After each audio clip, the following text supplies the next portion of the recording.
Let's freaking go. We have LSU hashtag football to talk about, or should I say asterisk football to talk about. I understand it is the LSU spring season. I understand it is frustrating. I understand that some of you are focused more so on other LSU sports that are actually happening right now. LSU basketball, LSU baseball, LSU women's basketball, gymnastics. But we are here to talk about football 24/7, 3 mother freaking 6. I was supposed to say 366, but I didn't say that well at all. 366 instead of 365. You get it one day extra. But anyway, I'm so freaking excited to be a part of this glorious community that we have built on Power Hour LSU. And as many of you saw earlier, we've already done our first spring practice film review. It is posted. If you guys don't like seeing my ugly temple and you want to watch that video, it is currently posted on the Power Hour LSU page. But I want to share with you my major takeaways from today as we say hi to Simper, Skipper, Tony. I got to say, Tony, Skipper are two of our biggest people that are like every single live stream. Jordan, good to see you. Derek, one of my BFFs, had a great phone conversation with him yesterday. I want to show some love to Branson Cat. He mustered up the courage to go get a media pass for the spring practice session. And what he doesn't know is he is actually going to be on PHL pretty soon to talk about what he is seeing, right? We got boots on the ground now, which is really freaking cool. So we're going to talk about all of this today, and we're going to talk about early enrollees. We're going to talk about any question that you have regarding spring football. But I'm going to start off with, to me, the most important thing. This happens each and every year, right? I'm very lucky to have gotten to build an LSU football community. With that does come, a responsibility to answer as many questions as I possibly can, right? I get a ton of questions regarding LSU football. Hey, I heard Garrett Nussmeier had a medical procedure, and hey, transfer portal stuff, and hey, this is happening. Hey, this is happening. Always remember this, even though we put out a ton of spring content, even though we're so excited to have some football, and we all get this jolt of seeing this team that we love more than anything else, understand that everything you see today in the grand scheme of things is not all that important. It's not. This is the first practice. So if you see a misfire, if you see a throw that's too high, if you see somebody slipping, this is the first practice. What I will say, though, is over time, you do begin to see patterns forming. There are some things that you can see in spring and say, okay, this guy looks to be a very good player. But there are also some things that can mislead you. One of my lowest graded players from last year's spring game was Mekhi Wingo. And he was minimum no worse than the fifth best player on the team. He was really that good for us last year. So there's a lot of things that we see that do mislead us. So understand that everything you take, it doesn't matter if it's me, it doesn't matter if it's Tyrann Mathieu sitting here, whoever it may be, always take everything you see in spring with a grain of salt. And the most important thing is you just want to make sure nobody gets hurt. That is by far the most important thing. So understand that, yes, spring football, I'm as excited as you are. We also get very excited to see the true freshman. As you guys see, the thumbnail of our video today is Trey Holly jumping, right? Really excited about that. I've gotten to know Trey a little bit from, our hanging out with him at our last BHL get-together. And that wasn't our last BHL get-together, but our last one in Shreveport, Bossier. And he is just such an interesting guy. I have it on pretty good authority that Brian Kelly just loves him. May not necessarily mean that Brian Kelly thinks he is, the next Leonard Fournette, but he just loves him. And Trey is a very affable guy. If you've ever been around him, you can see that he does and says all the right things. And he's coming into this saying, look, who gives a rip if I am arguably the best Louisiana high school running back ever? He doesn't give a rip. He's worried about becoming the next great LSU running back. So I was really excited to see him. I was really excited to see Ricky Collins, who looks very impressive physically. Obviously, in our spring practice breakdown from earlier, we talked a little bit about what he needs to do to become a better quarterback. What's up, BT? Good to see you, Stefan. And our first super chat of the night is none other than our latest patron, Jordan Harad. I'm telling you, Jordan in Albuquerque, New Mexico has been such a massive ad. You and I have developed a pretty good friendship, not only talking about LSU football, but comedy and all that good stuff. Thank you so much, Ohana. I don't know what this means. That's what I love about you. You never know what you're going to say.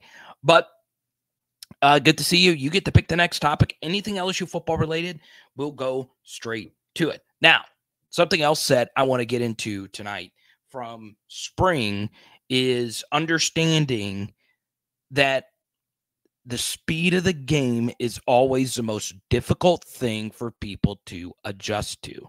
Okay. It doesn't matter who's coming in.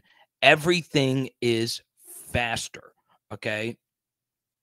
The speed of everything becomes a whole different animal. And while there hasn't been a whole lot of footage released to the public of scrimmages, there were some there was some competitiveness today at practice that wasn't viewed by the media, right? And LSU released a small clip, but understand that it's important for these true freshmen to get these reps just to see how fast something actually moves. So be on the lookout for more scrimmages and stuff that, comes out. And also understand that there's going to be some of the players you see today that never even stepped foot on the field for LSU. But what I will say is, number one, some positions are more loaded than others. That's always the case. But what I will say is every position on offense right now for LSU outside of quarterback, every single one is open for competition. Okay. Offensive line, it's hard to get a starter's role on an offensive line that's returning a lot of players. But Brian Kelly has made it pretty clear that he's looking to build a two deep. Okay. Offensive linemen get hurt. They're the only position on offense that is on the field for every single snap outside of quarterback.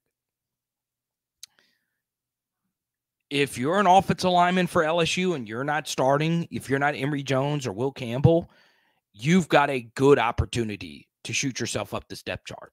You really do. Seize it. Running back.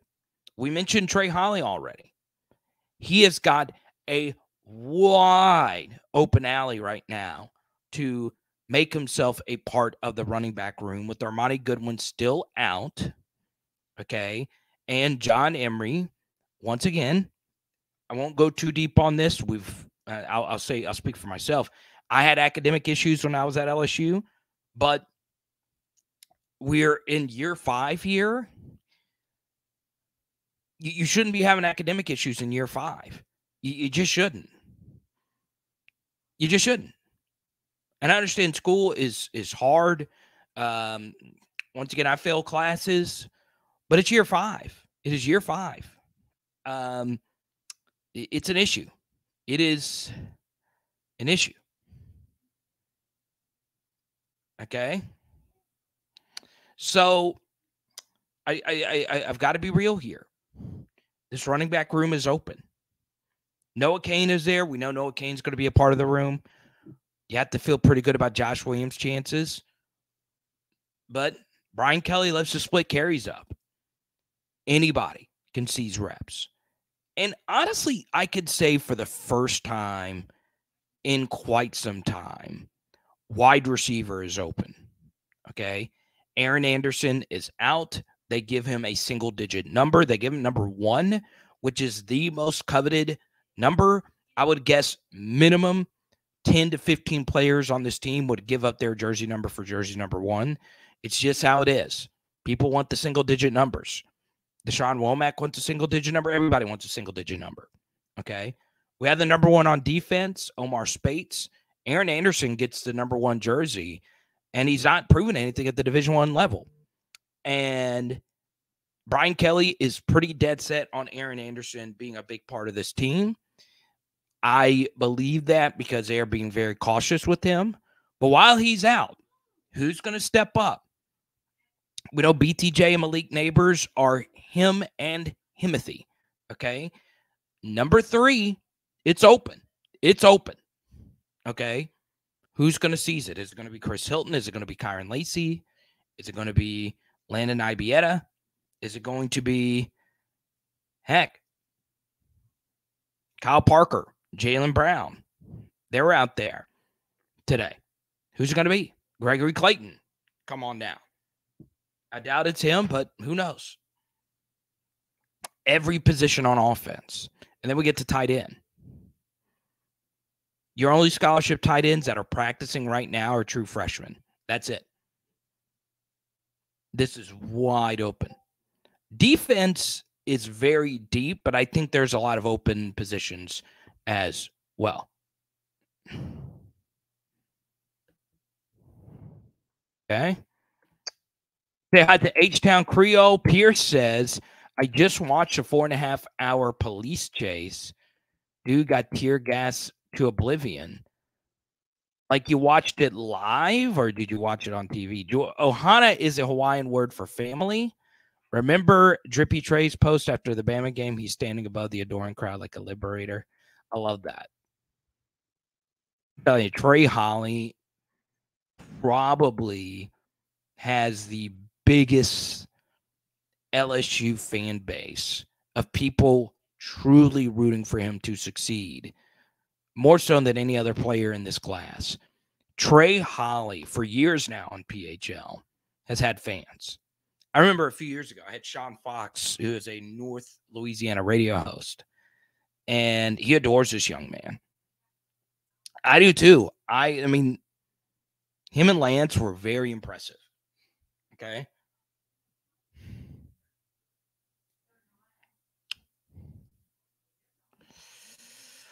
The best pass blocking running back will get the most snaps, period. That's a very good point. And as of right now, that is Josh Williams. Okay. That's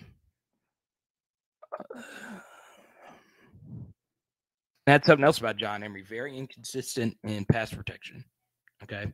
But I really do mean this just from looking at messages that I get and just see on social media.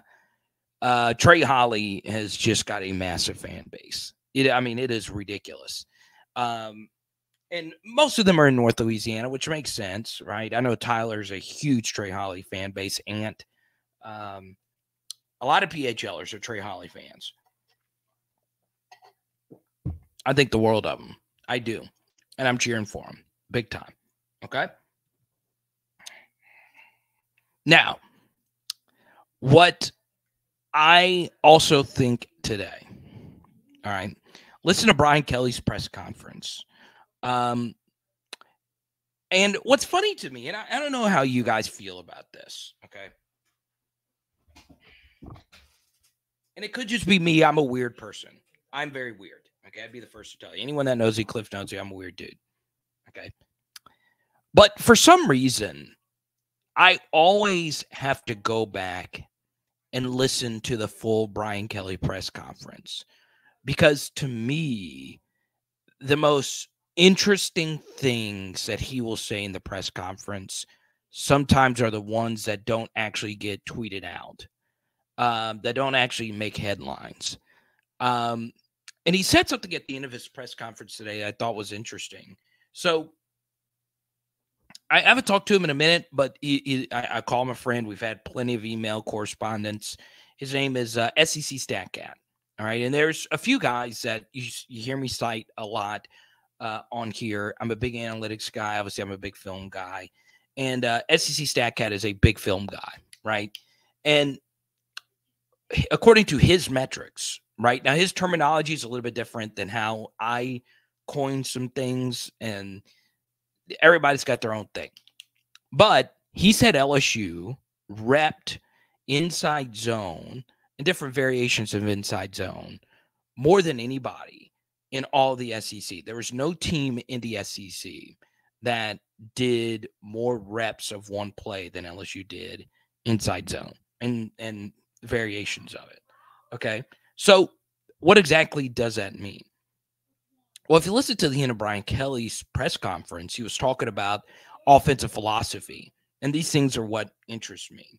And part of why I have become a big Brian Kelly fan is he is older, right? He is in his 60s. And a lot of coaches in their 60s don't think in a forward-thinking capacity, okay? They are a little bit more old school, set in their ways. And he is a very forward-thinking guy. And he was talking about, I would need to go re-listen to the quote, but he was saying something about repping something and getting really good at that one thing versus, having a playbook and running 1,000 different things. He was talking about the difference between the NFL and college. And, when I hear him, have these philosophical debates, it feels like I'm listening to Dave Aranda speak. It feels like I'm listening to, at times, Nick Saban speak. And obviously Saban has been a little curmudgeon-y lately, but, Nick Saban's a very open-minded thinker. And those things are reassuring for me that we have the right man in charge, right? I'm telling you, coaches are some of the most hard-nosed, stuck in their ways kind of people. And hearing that at the end of the press conference, I know I butchered the quote and I butchered how I was going to describe all of this as well. But I like hearing coaches that talk like that because football evolves. It evolves. It has evolved like crazy. I'm telling you, just even go back and watch football games when Peyton Manning was playing. It looks so different. It looks so freaking different. Okay?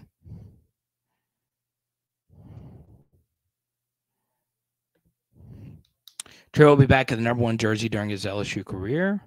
H-Town Creole says Lacey is good, just dropped the ball too much. BKC's Aaron Anderson at Bama as Jameson Williams at OSU and wants the explosive deep breakout transfer. This is true. At LSU, it's the most coveted out of number 7 and 18. Rod says, Carter, you did not have a team of people helping you through school. This is unbelievable at year 5. Yeah. And look, we are not making light of academic stuff. We're not. But there is some truth to this. Also, this is the 3rd year in a row that something like this is happening. So, we don't have much specificity of what exactly these academic issues even are, but it's frustrating. It's very frustrating, right? And you just don't believe it, honestly. Let's see. So 2019, 2020, 2021, 2022. So this is his last year of eligibility, I believe. So there you go.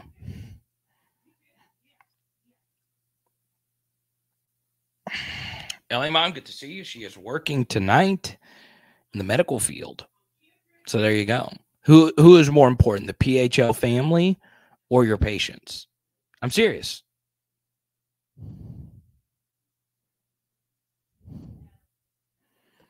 Wait, John, you're a Farmerville farmer?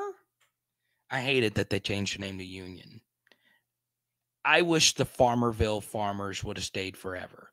That is the perfect name of any college football. I say college football, high school football team ever. The Farmerville Farmers.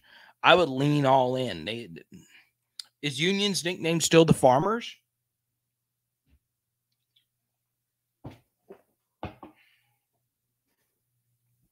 The Farmerville Farmers.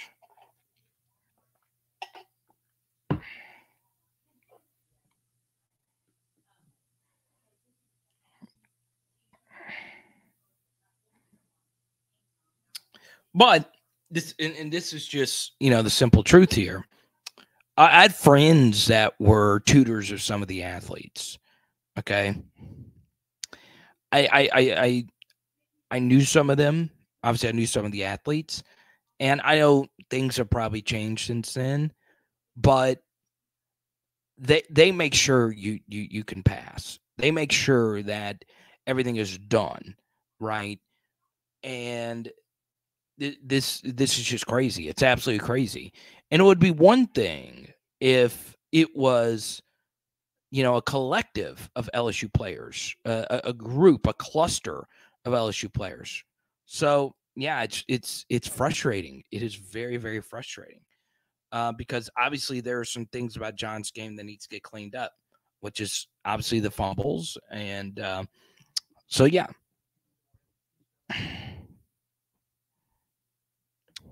But I do, and this is true. He does help our team win football games, and I am glad he decided to come back. And we are a better football team. Once again, I'm a fan of everybody that wears the purple and gold, but we really could use him right now with how thin we are at running back. But that's not here nor there. Now, something else that's really cool tonight, okay? Ask Buster, ask a lot of the PHL Nation. What I wanted to show you tonight is if you order your Power Hour LSU merch tonight, okay? Take a look at this. I actually still have, I think, 2 hats left for purchase. PowerHourLSU.com so you can get your merch. Because you're talking a lot about Trey Holly, you will get a Trey Holly autograph photo tonight from yours truly. That's tonight. PowerHourLSU.com/shop. Okay? That's all I got to do. $50 of merch, 2 items or more, get an autographed Trey Holly photo. I never thought Ben Simmons would get mentioned. Hearing great things about Ricky Collins. Glad he is shining.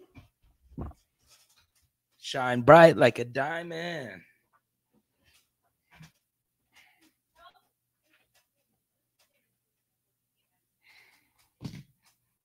Let's give one of these out tonight. How about a Marcus Colston card? This is given to me by my friend, the Hitman. Right there. Look at that. Yeah, big and tall, baby. Check it out. PowerLSU.com. It can run a little big. I'm sure they can. I don't run the site. They have all the sizes on there. PowerLSU.com. But it'll fit. It'll fit. John, it'll look good. I'm telling you. It'll look good on you with a Farmerville Farmer State Championship ring. I love it. Now, a few other things from spring. Javian Toviano has created some buzz. He's wearing the number 25 uniform. I am a big jersey number snob. You guys know this, okay? I don't believe, and correct me if I'm wrong. Correct me if I'm wrong on this, okay? I don't think a single-digit jersey should go to a player that has not played yet for LSU. I think those numbers are the numbers that everybody wants on the team. Okay.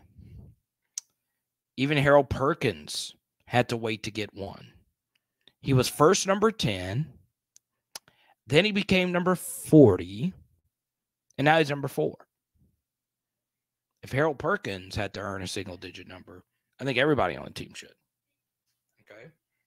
Now, did you know that there were quite a few LSU Tigers that were not given single digits straight out the womb? Okay? There wasn't.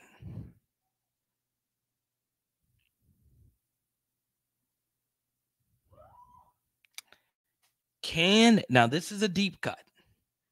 This is a deep cut. Which LSU legend, which one wore number 32 before switching to a single-digit number? Which LSU legend wore number 32 before switching to a single-digit? Okay?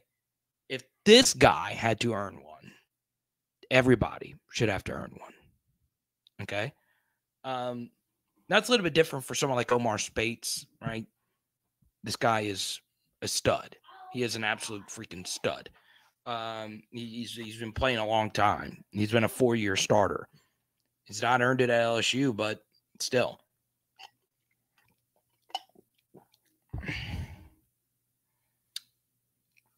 Which LSU legend wore number 32 before switching to a single digit? Let me give you a hint. He has played at LSU in the past 7 years. Okay. Honey Badger, no, he was 14 before he went to number 7. Now, I understand he wore number 32 in the NFL. He's worn it everywhere with the Cardinals, Saints. I think he wore 32 for the Texans and obviously most notably for the Chiefs. But yeah, this guy's on offense. He wore number 32 before making the switch to a single digit.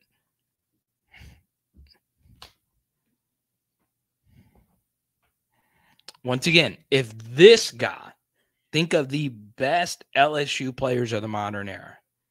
Okay. No, Eric Reed got number 1 right out.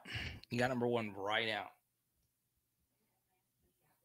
Modern era.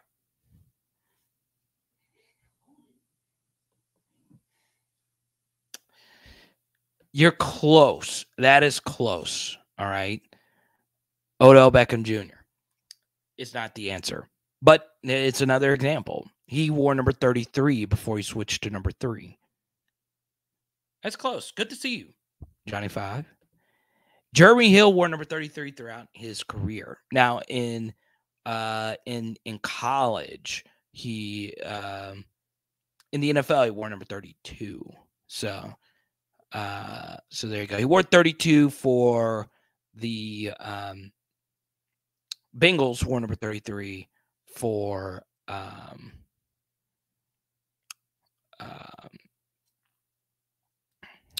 number 33 for the Patriots. Okay. In one game. All right. I'm still kind of shocked that we have not got this correct.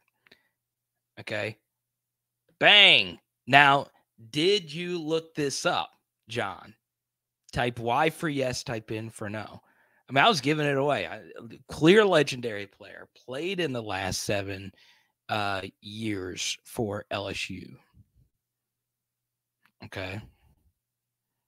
It is Justin Jefferson. Which is crazy, right? Wore 32 his true freshman year and then switched to number 2 as a sophomore and junior. Okay. So yeah, my thing is, that's what I'm saying. Like, the coaches and the equipment managers know this. Okay. The coaches and the equipment managers know this. But so they know if you're giving Uno, especially Uno at LSU, won a Biletnikoff at wide receiver, was on track to winning a Biletnikoff at wide receiver. That, of course, is Jamar and Kayshawn. But then you also have Brandon LaFell that wore jersey number 1. JoJo is obviously, up there with the LSU greats. Maybe not in the upper echelon, but he's there. But yeah, you've and if you've played football, especially recently, the single digit numbers, baby. It is a thing. And sometimes a guy will switch into a single digit and they're not the same player.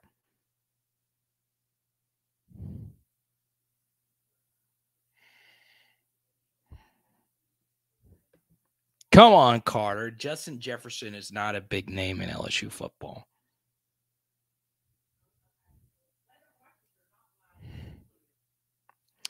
I hope we have. I wish we had sarcasm Vaughn.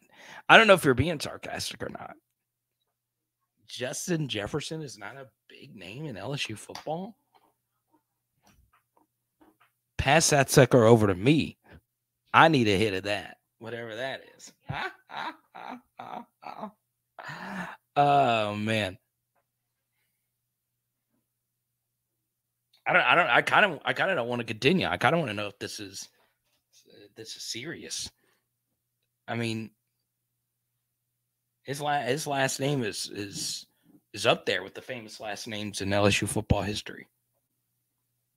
We got to get some stuff out tonight. I still got all these Cardell Thomas cards. Look at that. Cardell. Mr. Pancake. I missed you. One thing I don't miss, though, are the where are Cardell Thomas questions.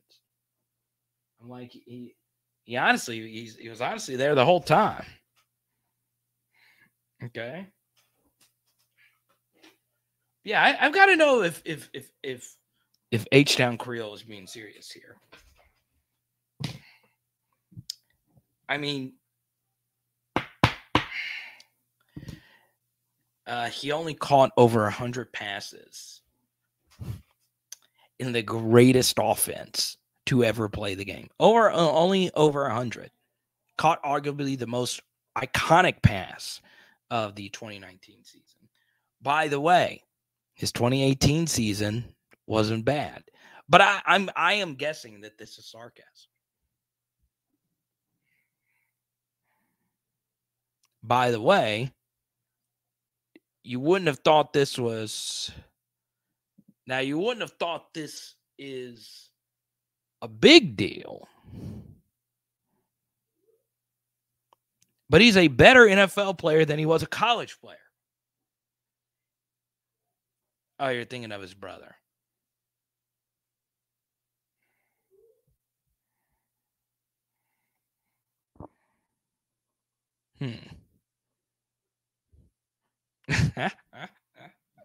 You're thinking of his brother. That's what it was.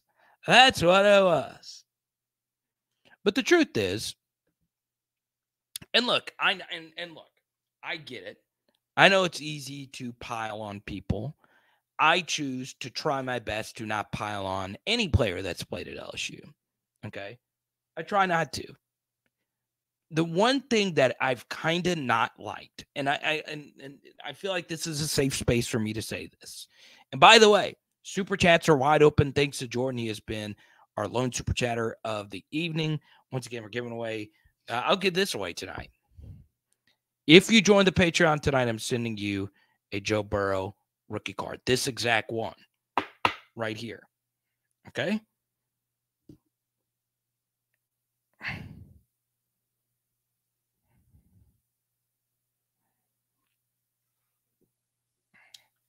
The one thing I don't get is why we like to pile on Jordan Jefferson. Okay? I honestly don't get it. All right? All Jordan Jefferson did was win us a lot of football games. By the way, okay? By the way,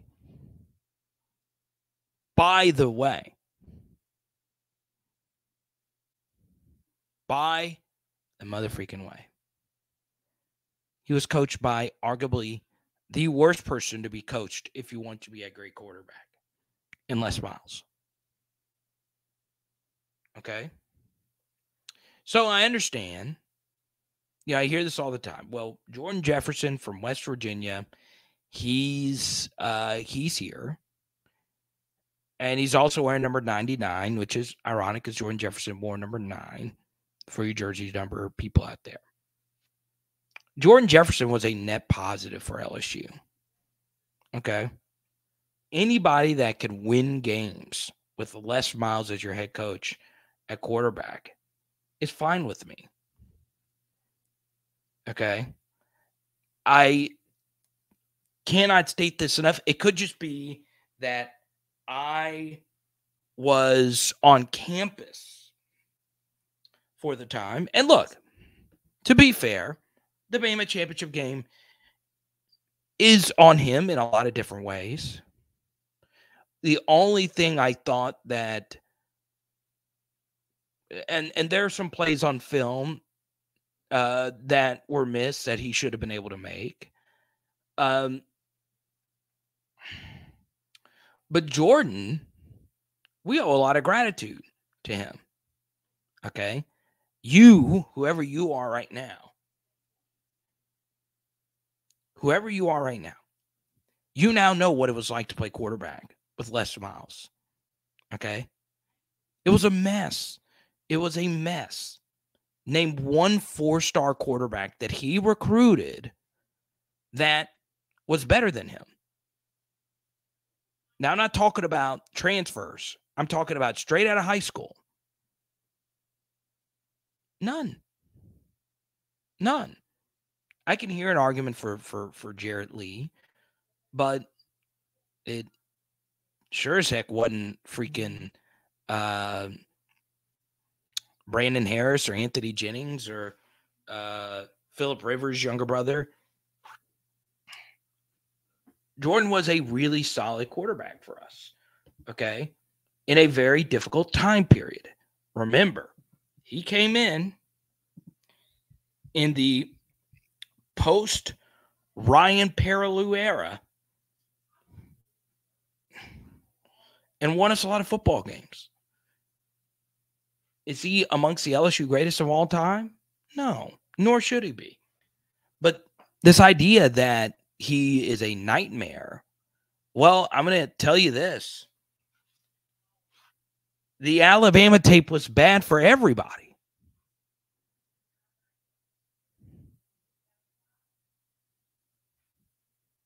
So I knew Jordan well in college. I have not talked to him in years. It has been probably 7 or 8 years since I've talked to him. Okay. So I have no reason to defend him. I really don't. Like, he's not, you guys know who some of the players are that I'm close to, right? But it's not like he wasn't elite. He shouldn't have ever been, like, he was never like an all SEC level player. But I will tell you, he's good. He was a net positive for LSU, and Les deserves a lot of the blame for what went wrong with him. And I'm very happy he's getting to live some of his dreams to his brother, sitting courtside at the Lakers game, hanging out with all these people. I'm glad Jordan is getting to live this. Because, look, if Jordan never goes to LSU, Ricky probably doesn't ever go to LSU. And Justin Jefferson, I read this in an interview. I don't remember. And Ricky was a really good player for us. Once again, like Jordan, he's not a top 10 player. He might not even be a top 20 player at his position. But, you know, I remember Justin Jefferson saying in an interview that he was open to going to other schools. But we owe a lot to Jordan because that led Ricky, who was a really solid player for us, and that led Justin Jefferson into being one of the best players. So I understand it's going to be, like, you know, the same thing over and over. And that's fine if you feel this way. You could feel any way you want about this. Because, you know, when you hear Jordan Jefferson, you automatically think a negative connotation, right? But he also was big for us in some big spots.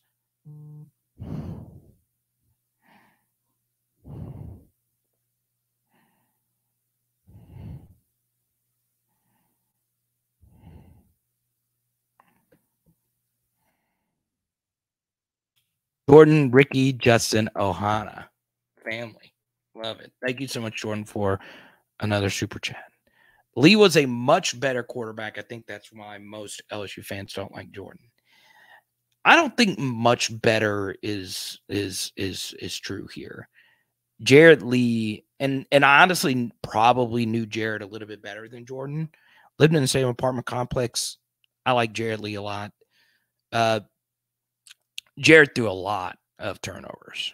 I mean, the pick sixes were backbreakers. I mean, obviously, if you throw a pick six in a game, you're just not going to win a lot of games. And we had a few of those with Jarrett. But yeah, I mean, they were probably about the same. Obviously, one was a better dual threat and didn't make as many massive mistakes, and the other did give you a little bit more of an aerial threat. But what I'll say to that is Jarrett Lee should have had a shot in the national championship game, and I'll never understand that. I never will.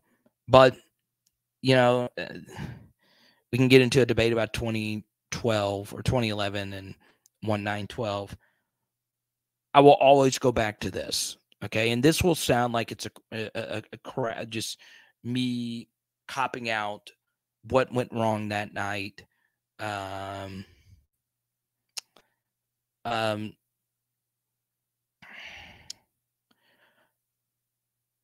going to defend Les in this aspect. It should have been Oklahoma State, okay?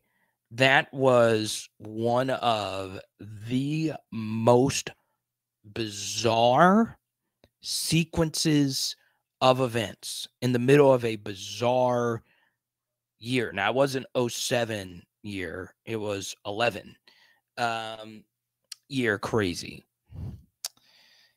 It still should have been Oklahoma State. And we would have matched up really well with Oklahoma State. Their biggest strength was our biggest strength. So, we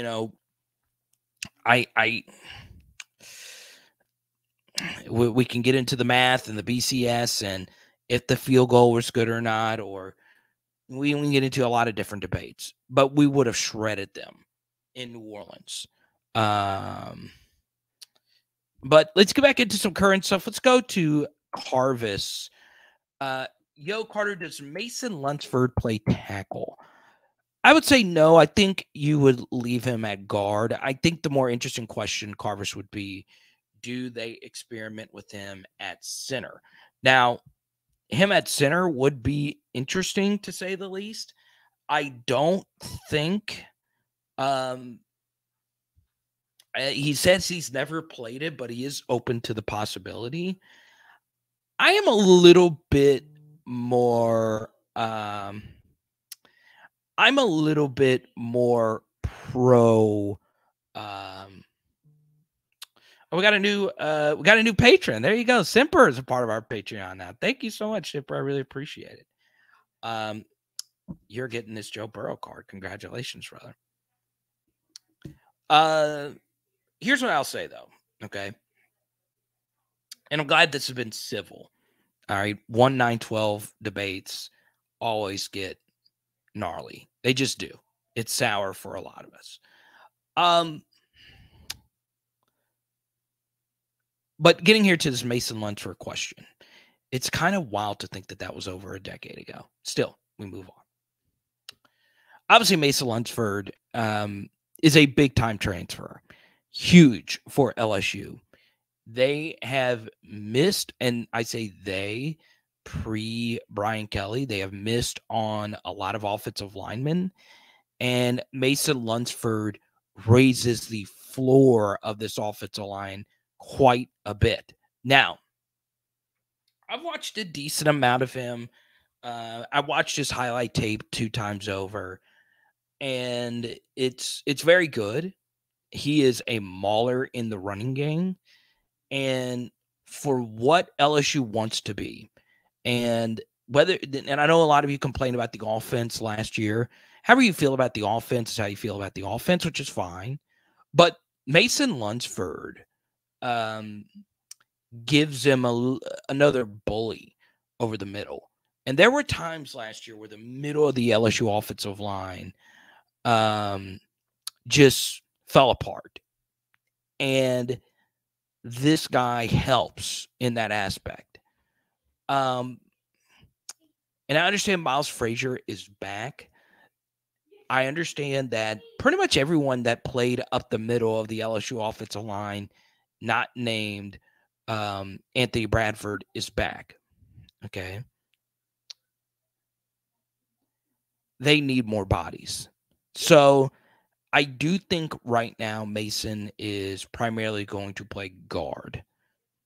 I do think LSU is a little worried about their offensive tackle depth, but what I would say is this. Now, I'm going to knock on wood before I say what I'm about to say, okay? And I was going to save it for a little bit later, in particular, a different podcast episode. But I do want to point one person out, okay? There's a guy, his name is Coach Vass on Twitter. I follow him. He's a very bright football mind. So there's this Twitter poll question that was released, okay? And it was, what is the most difficult position to play in football? Okay. And the obvious answer is quarterback. It's also the most valuable position. But what he said is what I have always said as well. It is offensive tackle, especially left tackle. I think they're pretty equal offensive tackles, but you do have the added difficulty of that being the quarterback's blind side more often than not. Those two positions are offensive tackle and corner. Okay. Those two positions. Now, why are those two positions difficult? Well, you're on an island, essentially, a lot of the times, and you are going up against some of the most elite athletes. Got a Deshaun Womack super chat. There you go, Tari. Tari can get on a $5 roll, baby. I love it. I freaking love it. So keep them coming. We'll get to some Deshaun Womack right now. But the one thing about offensive tackle and corner is you oftentimes, all right, an offensive tackle and corner, when you do well, you don't get recognition. You don't. The only time when you actually really get talked about is if you make a big mistake, especially at those two positions. Because if those two positions make big mistakes, it is catastrophic, right? If a tackle just blows his assignment, your quarterback gets killed. If a corner blows his assignment, it's an explosive play, okay? So I wanted to show some love to someone that didn't create a single amount of buzz. No one asked about him, I believe, in the press conference. No one really has talked about him leading up into the spring practice. But Will Campbell, I wanted to show him some love. I like to cover every single person on this LSU team. And sometimes the guys that get talked about the least are the guys who do their jobs most effectively, right? So Will Campbell, I just wanted to mention him really quickly. What he is doing right now is truly incredible, okay? Let's talk some Deshaun Womack. One final thing here on Will is I cannot freaking believe, and I really do mean this, that this guy had this really freak thing happen before the Tennessee game. It was scary. Okay. Now, I won't get into the details about everything that happened, but what I will say is it was scary that the night before this massive game, or I think it was the night before, this massive game is happening. You you lose your left tackle for an 11 a.m. kick. All right. And since then, he has not missed a game. He has not missed a practice. And he just kills it, man.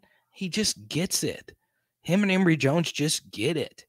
And so I love those two. I'm telling you, those two could be my favorite two players on the team. So why was Deshaun Womack not in the poll? Well, he is. He is in the poll as other. Okay. But, Tari, it is important to look at the last part of the question. Which true freshman were you most excited to see today? Deshaun Womack did not practice today. Now, they did do cardio, but he didn't practice today. So Deshaun Womack is not part of the poll for that reason and that reason alone. So that's it. Nothing against Deshaun Womack. And he has a higher grade than everybody for me in the poll. I do think he's really good. The issue is going to be trying to figure out where they want to play him. Okay. I have some thoughts on that. If you want me to share them, let me know, Tari. Because it is an interesting dilemma. Yeah, I mean, it's still excited to see a 5-star. And it's hard not to, right? Especially considering LSU, when they get 5 stars, they normally pan out. Okay. Yeah, Jordan, the Discord is fun, man. I don't know where you've been, Jordan, but we've been chatting in there quite a bit today. It's good seeing Michael B back in there today. I don't know if he's watching. Sometimes he just lurks in the background. I'm telling you, I'm gonna be upfront about this. There have been a lot of PHLers who have been through it lately. Okay. Job changes, losing loved ones, all of it. Some of it for some of you, all of it for some of you, whatever the case may be. I want this channel. I can't speak for other channels. Okay. I go on other channels. I like other channels that do this, right? But I can't speak for everyone else. I can only speak for myself. I want this to be a getaway from anything you guys have to deal with on a daily basis. Because the reason why we are all together here is because of one thing: this team. And we want this team to win. We want these young men to live their dreams. We want Brian Kelly to live his ultimate dream of winning a national championship. And I know Danny Girl, I was going to call her out eventually. She's always lurking in the background. Good to see you, buddy. I'm glad you have not left me officially for Emily D. Baker. I got to tell Hey about that. But I love me some lurkers. Okay.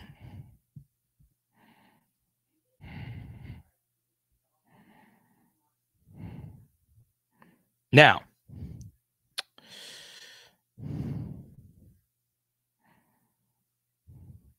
a few other things I want to get into. Okay. And we'll talk some Deshaun Womack since Tari Super Chat is up there. I spent a day watching just him. Okay. So a lot of you want to what my behind the scenes looks like. I just grab pieces of paper and just write a bunch of stuff on it.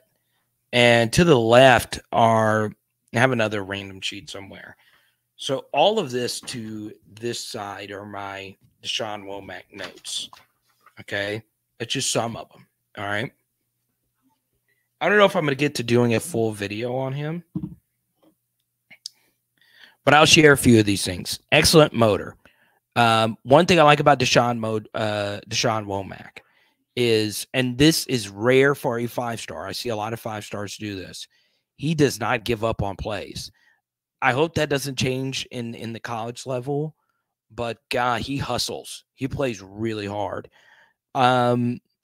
Something else about Deshaun Womack that I think is a little underrated. Okay.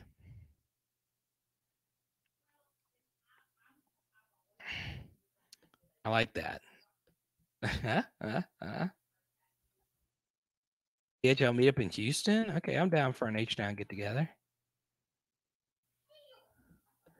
Why did I think Discord was an audio visual?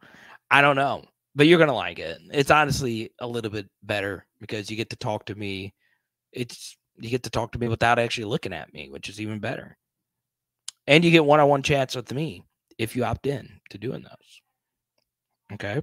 One-on-one Zooms, we do those. We do one-on-one phone calls, all the good stuff. But Trey Holly is a gadget, not a running back. We'll talk about that in a second.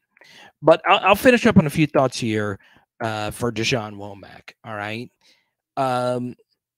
Their high school team had a lot of tragedy over the past couple of years, and that sucked. And I don't know about his leadership, but for their team to play as well as they did, they went 8-1 these last couple of years. So they were 16-2 these last 2 years combined. Okay. It's also important to point out that where he played, St. Francis Academy, plays IMG. They play these elite schools. So every season, Deshaun Womack went up against some of the best offensive linemen. There was a 4-star who signed with Alabama. There was a 5-star back-to-back seasons going against the number 1 tackle in the country, Francis Maluga, who's at Miami. So Deshaun Womack's one of the most battle-tested guys that I've seen come to LSU as a defensive lineman. He has gone up against some of the best. And in the camps, he went up against the best in the camps. He was never afraid to go up against the number 1 guys. Obviously, you do worry about this injury. Something else was there were 4 people on the St. Francis defensive line that signed with Power 5 schools. So he was on a front with murderers, man. They were so much fun to watch. But what's crazy was he would oftentimes be the one drawing the double teams. So I just like him. I really do. He is a fun player to watch. Something else that I really liked about him is that his play did get better as the season moved on. Houston for the national championship. I like it. Okay. Now, Trey Holly is a gadget, not a running back.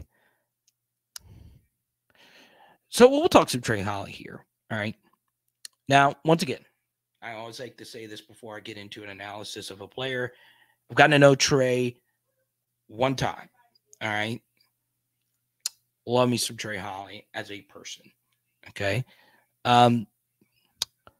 Obviously, size is an issue. SEC backs tend to be better if they are heavier. But Trey Holly's high school tape is the funnest of any running back you'll ever see that comes to LSU.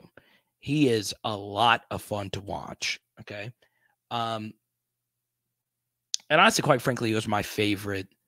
He was the most exciting, thrilling tape because he would just take over these games. It's crazy. But yeah, I like him. I do. I still think people need to be patient for Caleb Jackson. Okay. I think Caleb's really good. I do. Really, really, really good. So yeah, I don't think Trey Holly's a gadget running back. I think he could be an every down running back. So yeah, let's go, Trey.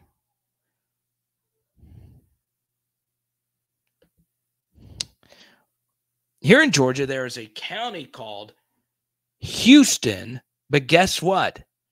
Semper, I need your help with this. They pronounce, get it? It Houston. So the pronunciation of Houston is actually Houston. I think the city of Houston would disagree. We got to stop with the Pressy collection reads, man. We got to stop it because people are jumping the gun.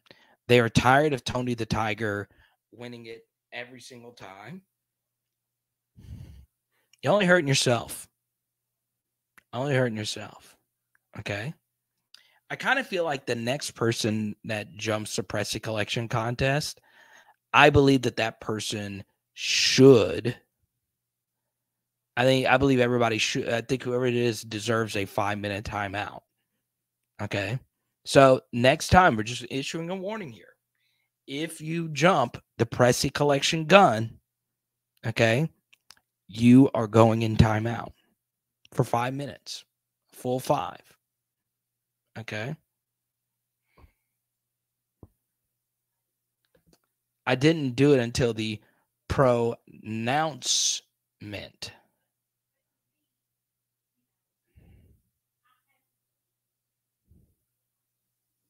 Skipper said, I'm getting ready to go to bed. So I just had to get it in before I went to sleep. Pause. So there you go.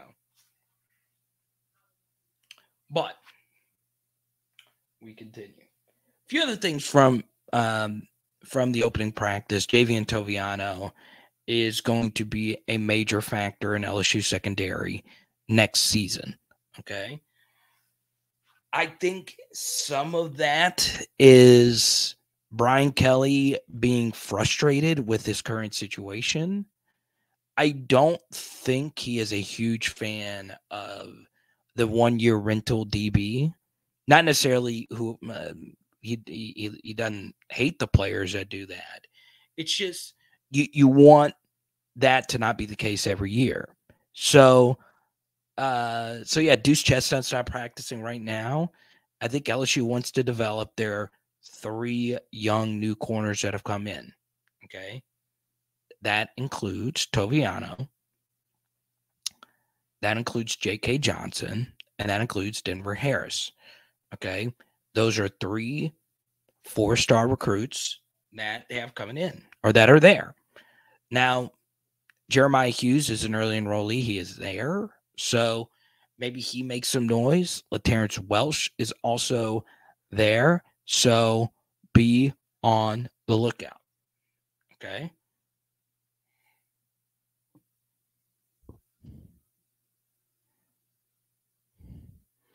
Jacob, what's up, man? Good to see you.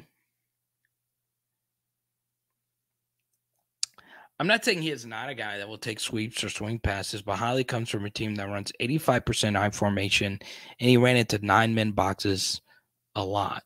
He is a running back. Let's go to Jordan here. What's up with LTW, LaTerrence Welsh, I'm guessing? Not a whole lot, Jordan. Honestly, not a whole lot. We don't know a whole lot. But what I do know is he is practicing, and he's very hungry to make his mark. Okay? So, yeah, obviously very, very injured. One thing that I think will be very interesting, and I kind of want to do a deep dive on this, Jordan, is how well do college football players turn out when they don't play their senior year of high school football, or they're very hurt throughout their high school career? Okay. I do think it is worth looking into. There are quite a few LSU recruits that were hurt in their high school careers, and they get to LSU and they don't necessarily live up to potential, right? So hopefully, I think the biggest thing with Terrence Welsh this past year, he was just very hurt. I mean, he had a tough go at it junior and senior year. Now, while this is true, technically, I think they didn't play his senior year because of the Rona. But correct me if I'm wrong on that, Chance. Jacob Wiggins. I love it. Okay. Poll question is up. Javian Toviano rolling away with this. Look at that. Toviano's got himself a little fan club. Not only does Toviano win the poll, okay, Toviano beats out 2 Louisiana players, one of which is iconic, synonymous with Louisiana high school football. I like that. It reminds me of why, we'll see you, Skip. It reminds me of why people freaking love recruiting rankings so much. Okay. I did not expect this to happen, but I did get a text from a viewer. I won't say who, but they actually, hey, I thought Derek Davis Jr. transferred. And he did. It's just someone else is wearing number 12 now. 2 different players are wearing number 12. And that's Kyle Parker and J.K. Johnson. If I was a wide receiver, if I didn't get a single digit, I would get a number in the 80s. Right? Now I'm biased. I grew up, my favorite receivers wore a jersey number in the 80s. T.O. 81, Randy Moss 84, Jerry Rice 80, Chris Carter 80, Joe Horn 87. They wore jersey numbers in the 80s. Then Larry Fitzgerald, number 11. And we got all these team numbers. Wear the higher numbers. If you are a wide receiver and you wear a jersey number with the number 80, man, I freaking love you. Freaking love you, man. Okay?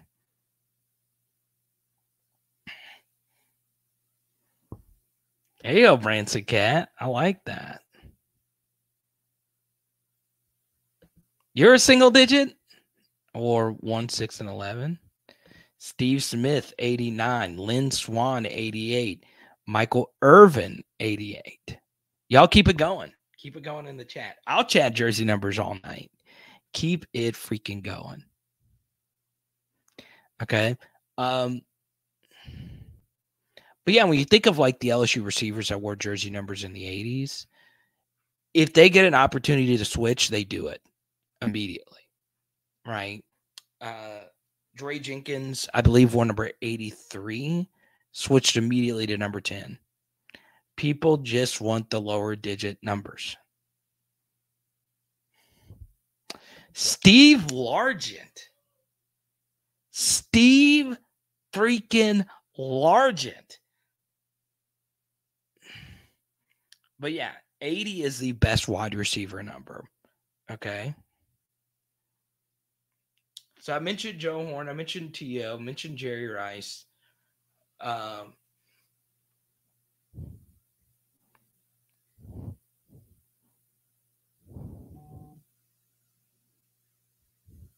Eddie Kinnison on Chat LSU Legends, 87.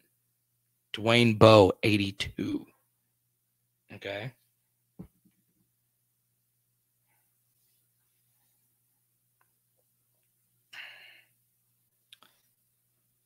Terry Glenn. You know we got some Northeastern viewers. 83. Okay.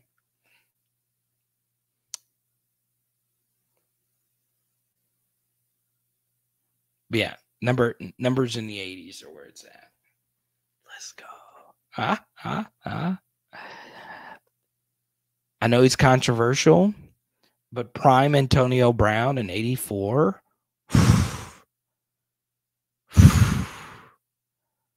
Gas, bro. Gas. Isaac Bruce and Torrey Holt, 80 and 81. You want to know who was cold-blooded? Hines Ward, 86. Hines Ward was a cold-blooded killer. Okay? Killer.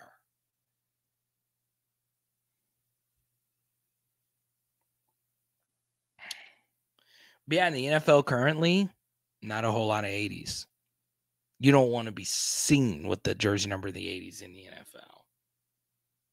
Okay. Carl Pickens. Marvin Harrison. Honestly, Branson AB is already there. I still think he's top 10. Now, is he Jerry Rice? Is he Randy Moss? No.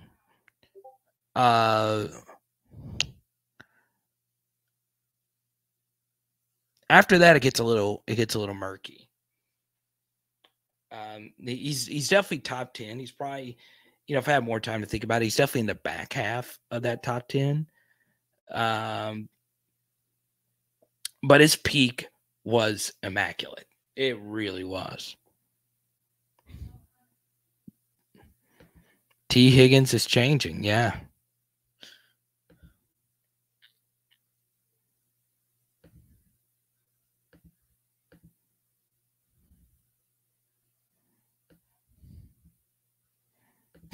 I love Jordan and the Discord server. How does all this work? Ocho Cinco? Shannon Sharp, we're only talking receivers, not tight ends. Come on. Tim Brown, 181. Let me just think.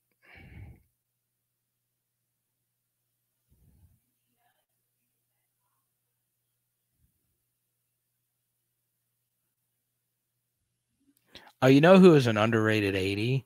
The barehanded legend, Wayne Corbett. Who remembers Wayne Corbett? That's a deep cut.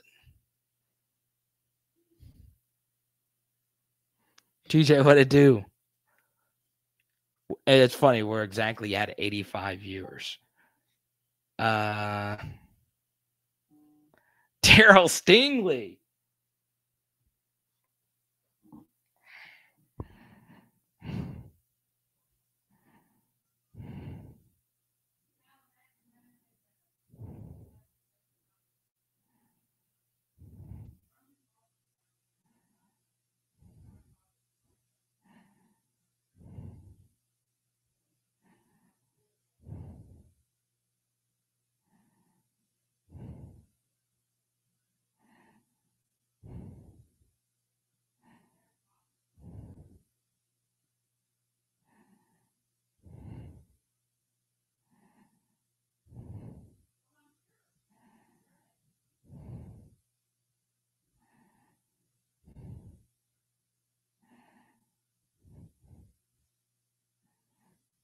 Let's see. Here's some other 80s. I'm looking it up right now.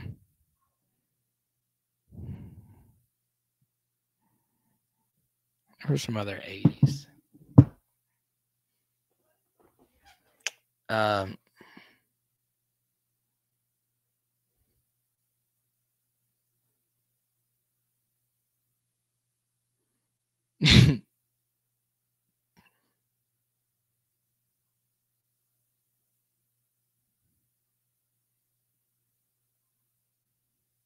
The thing.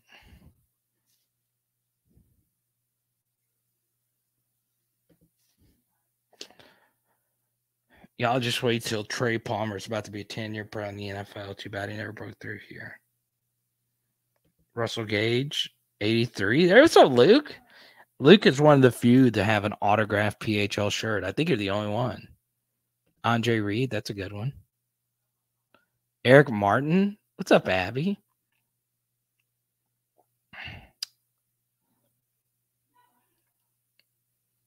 Abby, I got some Eric Martin cards.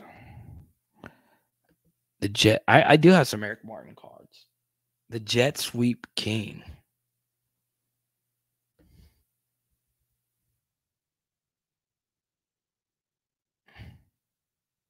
Russell Gage, 83. Now, this is for all players. Okay. Last jersey number trivia. We'll get back into some more current stuff things. Okay.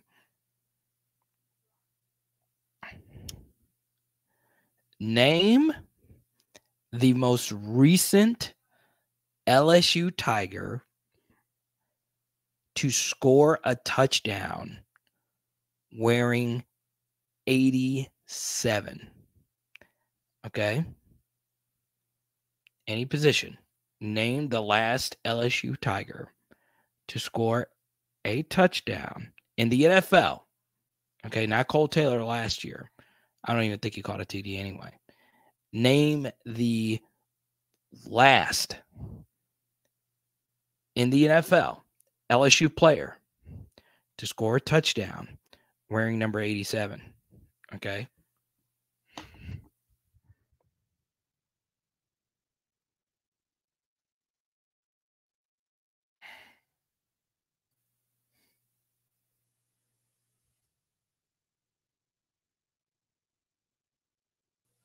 Look at this.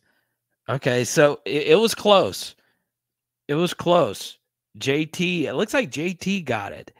But TJ's right there. I see Jordan right there.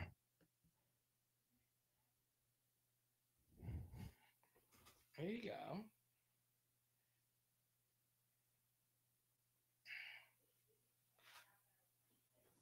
You want to know what's crazy? So when I've watched him, all right,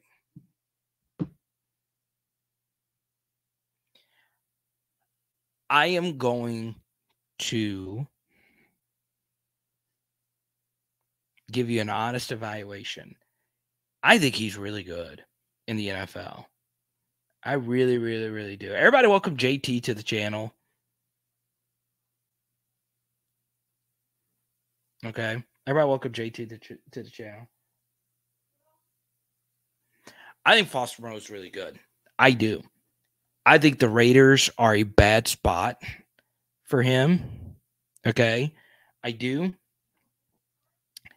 I think he needs to go somewhere where he is the guy because he can't. I mean, Darren Waller's just better than him and he gets more money. Okay. But I'm serious. I think Foster Moreau could be a top 10 tight end in fantasy next year. I really do believe it. I'm not just kidding around. Obviously, he would need to go to the right system, but I think he could really play NFL football. I really do. Which is a little shocking. Like I like to be as accurate as I possibly can on just projecting any player. But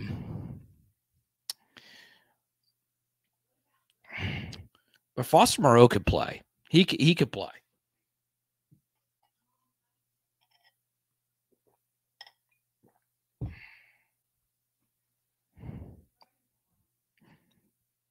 Now, it is amazing.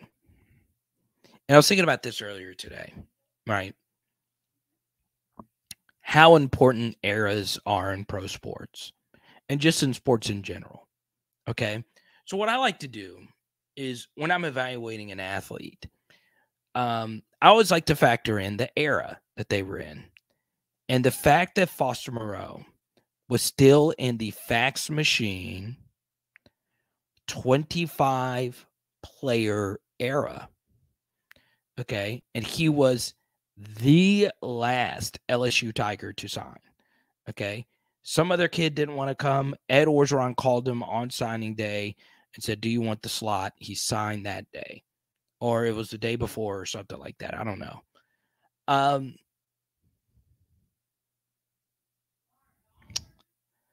He could play. Foster could play.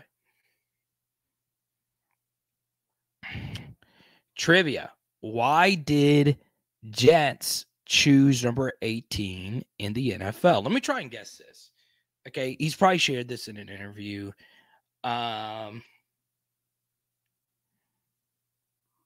Okay, I don't think in there might have been something about the number 18 uniform in LSU, but I'm trying to think what 18 could signify for him. Okay, he's not from North Louisiana, so it's not 318. Okay. Could it be a neighborhood? Could it be something? I don't know. All right. So he wore number 2 in college. So maybe his brother wore number 9, and 9 times 2 is 18. Maybe that's something to do with it. I don't know. Tell me. I'm curious. Why did he wear number 8? Why did he choose to wear number 18?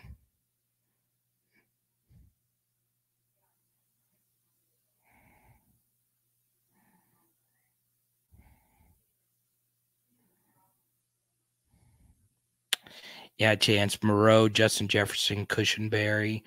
Who else? Wasn't Duke Riley the last signature? It's just crazy. That is just so crazy. So there you go. Now, on to some current stuff. Someone asked me who is LSU's best corner. Right now, it's a really good question. Obviously, Jarek was really good for us last year, as was Mekhi Gardner. I think LSU obviously isn't in as good of a spot at corner as they were a few weeks ago. With Converse and all those guys on the roster, they all go to the NFL. But I do think the SEC is going to adjust. I think one thing is the quarterbacking in the SEC is not going to be as good as it was last year. So I think that benefits LSU. I do, because we actually do return our quarterbacks. We return our starter and backup. I don't know how many teams could say that. Probably not many. So yeah, I think obviously corner is still important. And I just don't think it was as important because the quarterbacking was so good. It's going to be important in game 1 though versus Jordan.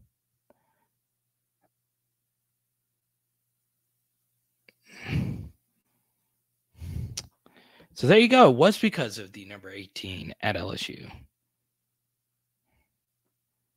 Cool. I thought that was just like a little too obvious, but I'm glad he chose number 18. Okay. Very fun live tonight. Very fun. Now, here's what you're going to do.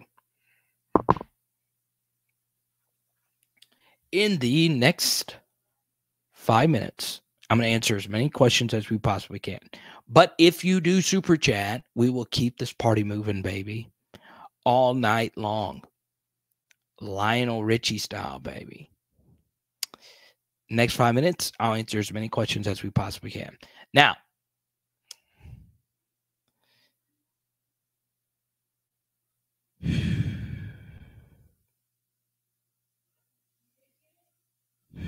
what else from spring? Oh, yeah, I forgot to say this. If you go to our PHL Patreon, there I shared my biggest takeaway from spring today, and it is a little bit of a deeper breakdown on Matt House. I also think everybody welcome JNO78. Jay, we hope you subscribe, ring the bell. Good to see you.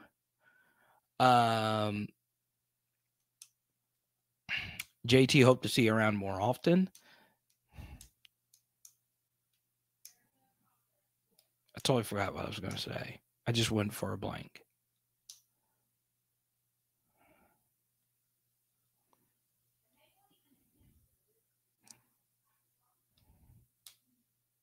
Oh. Hit my microphone.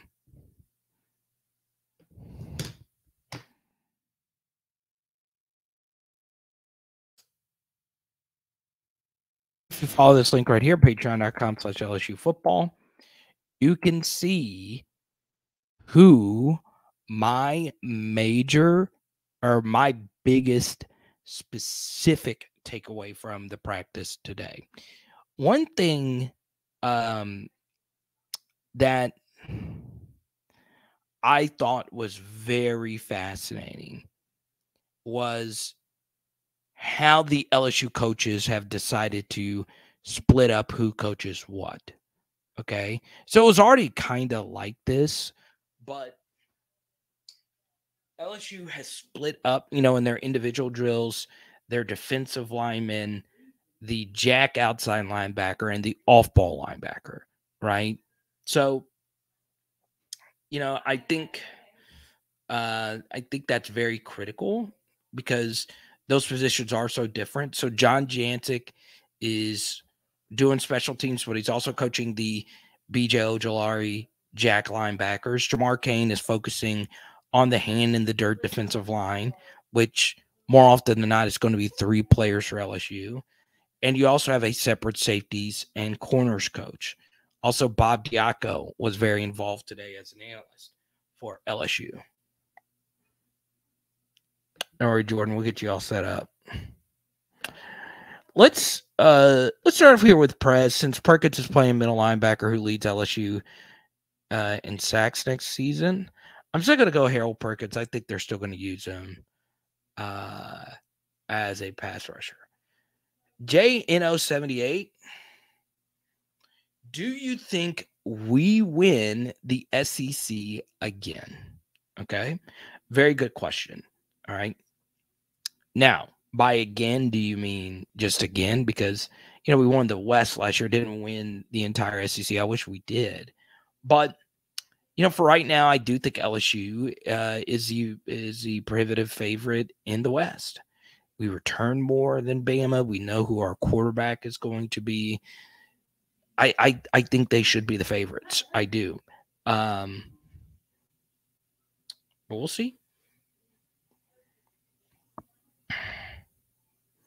Does Bryce Langston make the 2 deep on the LSU defensive line this year? That is a really good question. I think this is a good rule of thumb. Just okay. Now, quarterbacks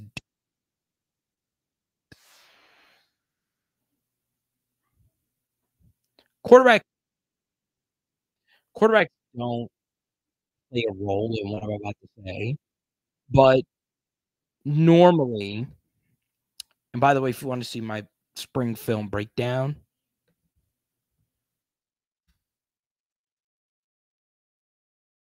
more often than not, if you've not seen a player do something in the first 2 years, and by something I mean anything, a special teams play, a critical snap here or there, more than likely it's not going to happen in year 3 or year 4. Okay. So Bryce Langston, it's going to be a long uphill battle. He is still on the LSU roster. I did not personally see him in any of the practice footage today. So, yeah, I think it's going to be really hard for him to move his way up the depth chart because, there's just so many good players ahead of him.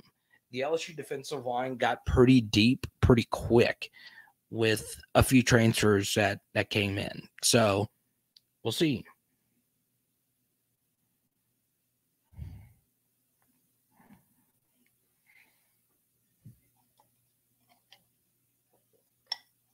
What's up, Mick? Good to see you.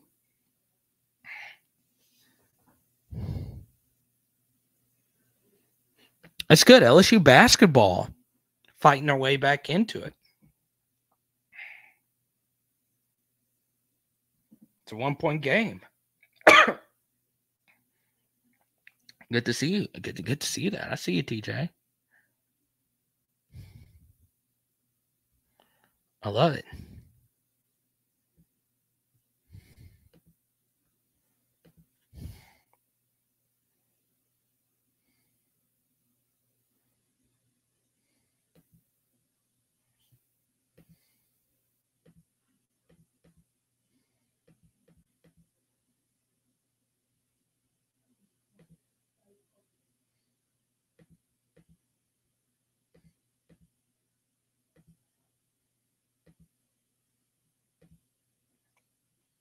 By the way, you just hit 1,000 followers on Twitter. I really appreciate you guys.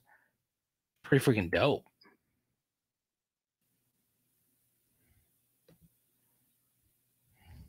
Let's go to TJ, one of my favorite patrons. Good to see you.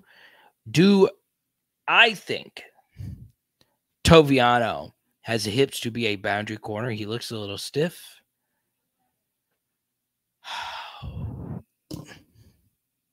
I always thought he was a safety, but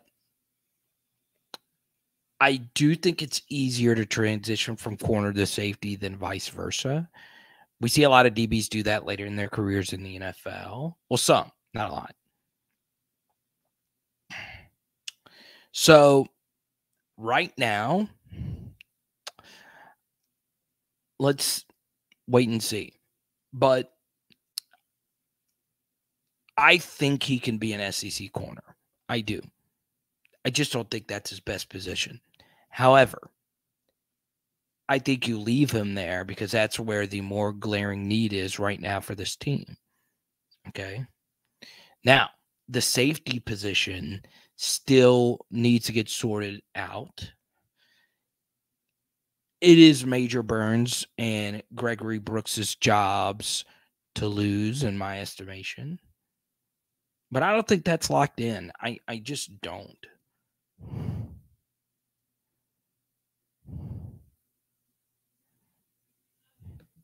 Yes.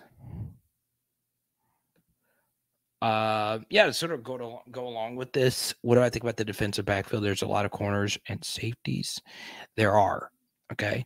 What I would say though about the corners and safeties. Okay.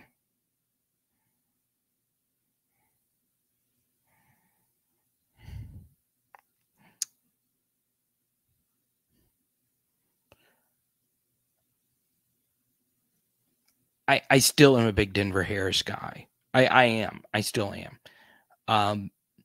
Some of this is just my high school evaluation on him. A lot of you saw how disappointed I was at the time when he picked Texas A&M over LSU.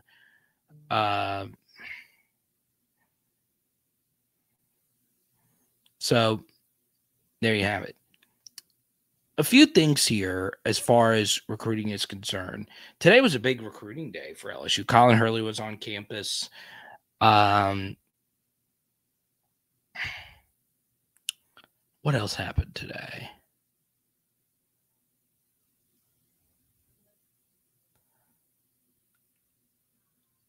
Keelan Moses was on campus. He is the younger brother of Dylan Moses. I know it's a sour name for a lot of you. That's fine. Everything worked out in the end just okay.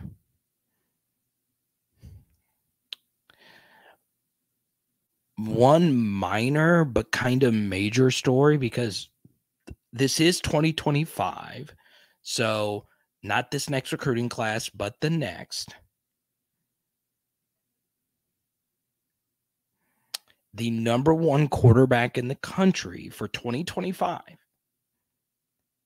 did visit LSU this past weekend. Okay. I believe his name is Bryce Underwood. I could confirm that for you right now. It is indeed Bryce Underwood. Okay. Now,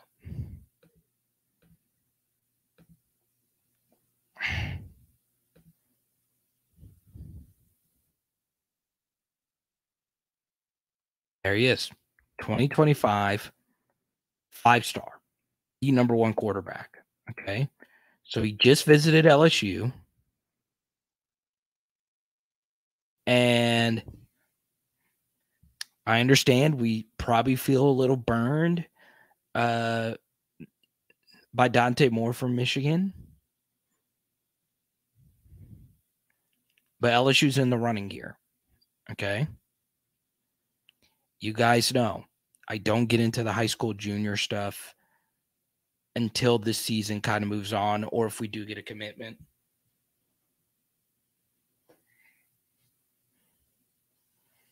But this would be pretty massive. Okay. This would be pretty massive. This would be the first 5-star at quarterback LSU has landed since Russell Shepard. Okay.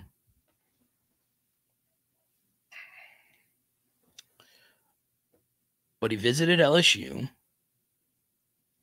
And the hardest thing about out-of-state recruits, especially ones that it takes a flight for them to get there, is you got to get them there. Visits are hard.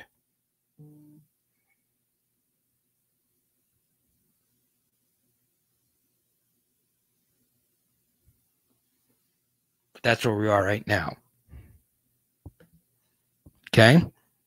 I think one thing that helps LSU out here is they already have their quarterback for 2024 in Colin Hurley. That is not going to change. Okay. So there you have it. Thank you guys so much. Our top super chatter of the evening was Jordan Haddad. Thank you so much. I appreciate you. Also, I appreciate our new patron, Simper. There you go, Simper. That's awesome, man.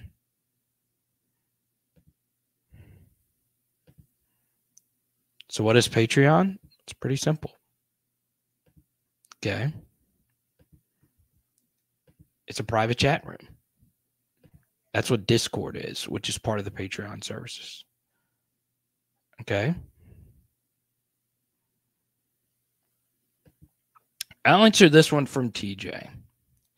Since you were right about Tennessee last offseason, I was right that they were going to be very good. I did go on to say that they would win the East, which they didn't. But I did say their over was a mortal lock. Is there a program that I think takes a leap next year? Okay. It's a very good question.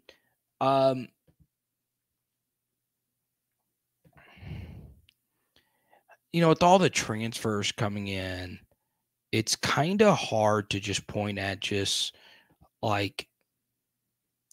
one person or one team. Let's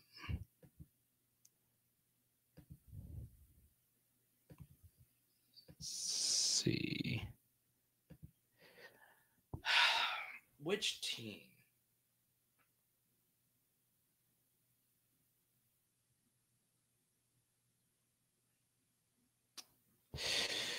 Well, they kind of did for us,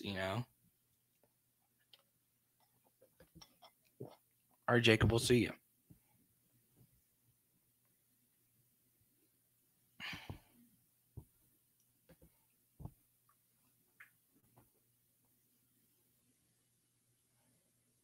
Is there a team that I like that much? I don't know.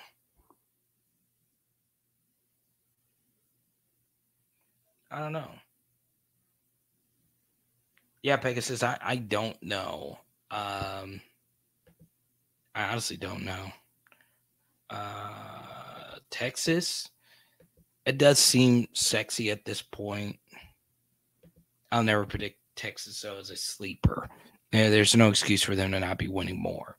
There's no excuse for it taking 50 head coaches to get them winning again, like they did with Mac. Okay.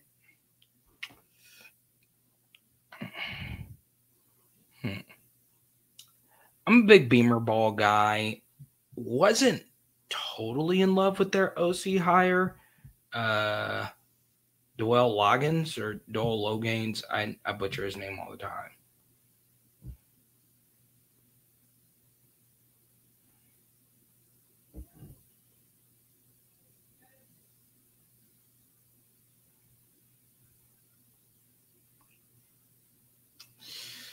The team that I would go with, TJ, is Missouri.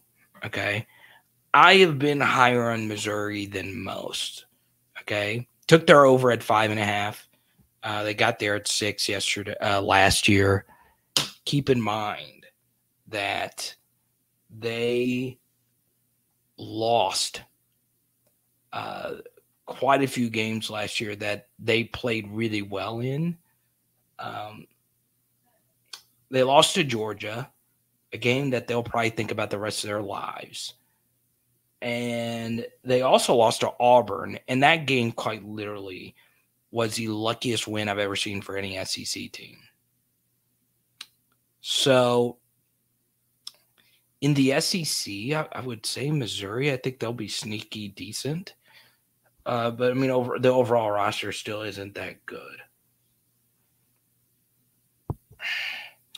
Washington, elite head coach, elite QB, they're in a pretty good spot. in a pretty good spot.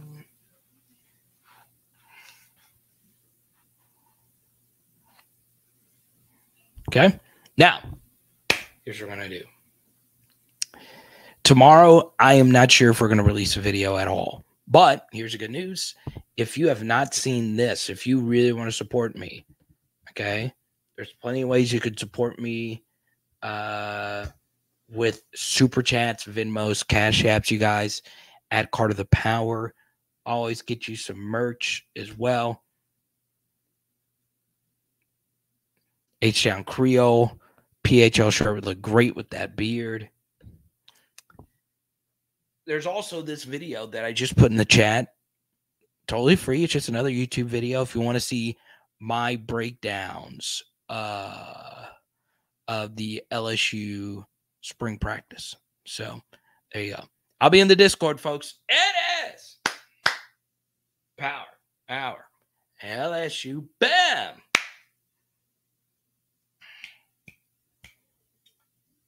And next week, we'll have our Chris Stapleton Tennessee Whiskey sing-off with Donovan and Branticat. And tonight, we're doing teriyaki salmon. Scrappo, you just joined us. What's up, man? Let's go. Don't forget. Scrappo, it's okay, man. You could talk with me right now if you go join the Patreon, or you could watch this video. Tonight, we're doing teriyaki salmon. Let's go.